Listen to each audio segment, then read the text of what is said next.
ঝুম বৃষ্টি পড়ছে বর্ষাকালে। কিন্তু তোমার খুব বড় টেনশন মাথায় যে আমার তো এখন বাসায় যেতে হবে। লাকিলি তোমার কাছে একটা ছাতা আছে, তুমি ছাতাটা খুললে।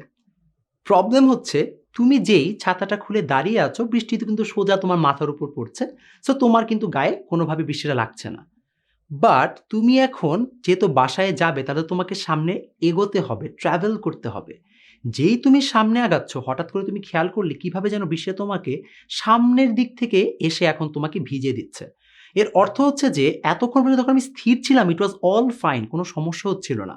বাট যখন আমি চলা শুরু করলাম, বৃষ্টি যেন কিভাবে যার গতিপথটা চেঞ্জ করে ফেললো এবং গতিপথ চেঞ্জ করে এখন আমি যেভাবে ছাতা ধরে আছি আমাকে কোনো বেনিফিট দিচ্ছে না, আমার গায়ে বৃষ্টিটা পড়ছে, আমাকে ভিজিয়ে দিচ্ছে।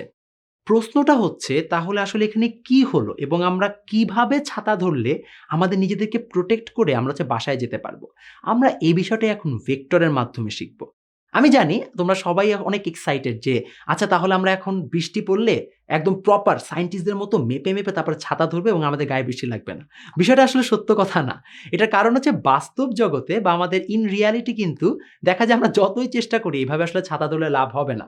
কারণ খুবই সিম্পল বিষয়, আমরা যখন বাস্তব জীবনে এগিয়ে যাই তখন কিন্তু বৃষ্টিটা 3D ফরম্যাটে পড়ে। এর অর্থ হচ্ছে যে এদিক থেকে পড়ছে, উপর থেকে পড়ছে, ডান বাম সব দিক থেকে আসছে।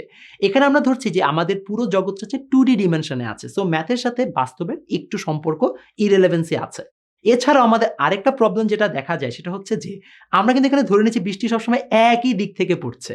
বাস্তবে সেটা হয় না। বাস্তবে বৃষ্টির বেগটা বাতাসের সাথে বারবারই হচ্ছে যে লব্ধি করার মাধ্যমে তার দিকটা কিন্তু সবসময় চেঞ্জ হয়। অর্থাৎ এখন বৃষ্টি এই দিক দিয়ে পড়ছে, পর মুহূর্তে দেখবা বৃষ্টি আবার এই দিক থেকে পড়ছে। এর অর্থ হচ্ছে যে আমাদের এই ম্যাথটার থিওরিটিক্যাল ভ্যালু যতটা আছে, প্র্যাকটিক্যালি আসলে আমরা সেইভাবে ডিরেক্টলি এটার অ্যাপ্লিকেশনটা এটলিস্ট করতে পারবো না। তাহলে সবার আবার প্রশ্ন দাঁড়ালো, তাহলে আমরা পড়ছি কেন ভাই? এটা কেমন ধরনের অদ্ভুত কথা? আমরা যদি জানি এটা কাজ করবে না তাহলে পড়বো কেন? এটার কারণটা হচ্ছে যে আমরা এখনো ছোট। আমরা এখন যদি এইগুলোর বেসিকটাকে শিখতে পারি, পরবর্তীতে আমরা আরো কমপ্লেক্স ম্যাথমেটিক্স এর মাধ্যমে বের করতে পারবো যে আমাদের প্রত্যেক মুহূর্তে আসলে কিভাবে ছাতাটাকে ইন্টারটুইন করতে হবে, যেন আমরা নিজেদেরকে সেভ করতে পারি। বাট আপাতত আমরা জাস্ট এই নরমাল কনসেপ্টটাকে বা আমরা জেনারিক অনেক কিছু হচ্ছে চিন্তা ভাবনা বা হচ্ছে যে আমরা মেনে নিয়ে ম্যাথগুলোকে একটু সলভ করার চেষ্টা করব। সো এখন আমরা এই যে ম্যাথটা করছি এখানে আমাদের ৩টা কম্পোনেন্ট আছে। কি কম্পোনেন্ট? প্রথমত হচ্ছে আমাদের বৃষ্টি। অবশ্যই আমাদের বৃষ্টি একদম সোজা লম্বভাবে আমাদের গায়ের উপর পড়ার চেষ্টা করে। দ্বিতীয় কম্পোনেন্ট হচ্ছে আমাদের নিজস্ব বেগ। অর্থাৎ যখন আমরা গতিশীল হব তখনই কিন্তু আমাদের মূলত এই ধরনের প্রবলেমগুলো শুরু হবে। সো আমাদের নিজস্ব বেগ হচ্ছে আমাদের আরেকটা কম্পোনেন্ট। থার্ড কম্পোনেন্ট হচ্ছে আমাদের বাতাসের বেগ। অর্থাৎ বাতাস যদি একটা নির্দিষ্ট বেগে কোনো একটা দিক থেকে আরেক দিকে যায় তখন কিন্তু আমাদের দেখা যায় বৃষ্টির বেগের গতিবেগটা বা গতিপথটা চেঞ্জ হয় এবং ইভেনচুয়ালি আমরা তখন সেখান থেকে সাফার করি।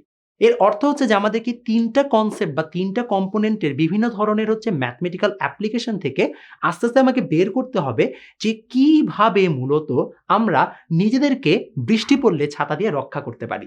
আসো আমরা একটু চিন্তা করার চেষ্টা করি। মূলত আমরা যখন বৃষ্টি এবং ছাতা নিয়ে কনসেপ্টগুলো চিন্তা করার চেষ্টা করছি, আমরা বৃষ্টির যে বেগটা রয়েছে সেটাকে আমরা সবসময় ধরবো লম্বভাবে পড়ছে এবং আমরা বৃষ্টির বেগটাকে আমরা কিউ দ্বারা ডিফাইন করব। আমাদের যে নিজস্ব বেগটাকে রয়েছে সেটাকে আমরা পি দ্বারা ডিফাইন করব এবং আমাদের যে নিজস্ব বেগ এবং বৃষ্টির মধ্যকার যে বেগ তাকে আমরা আলফা দ্বারা ডিফাইন করব এবং আমাদের একটা জিনিস খেয়াল করে দেখো, যখন তুমি গতিশীল হও এবং বৃষ্টিটা এদিক বরাবর পড়ছে তখন কিন্তু একটা বিশাল বড় সমস্যা দেখা যায় যে বৃষ্টিটা কিন্তু তখন তোমার একটি আসলে আপেক্ষিক বেগে পরিণত হয়। এর অর্থ যে তুমি যাচ্ছ এদিক বরাবর, বৃষ্টি পড়ছে এদিক বরাবর, তাহলে বৃষ্টিটা কিন্তু আসলে তোমার দিকে আর এভাবে পড়তে পারে না। কারণ তুমি যেহেতু সামনে চলে যাচ্ছ তখন বৃষ্টিটা অ্যাঙ্গেল করে তোমার পাশে বা তোমার গায়ের উপর হচ্ছে পড়া শুরু করে।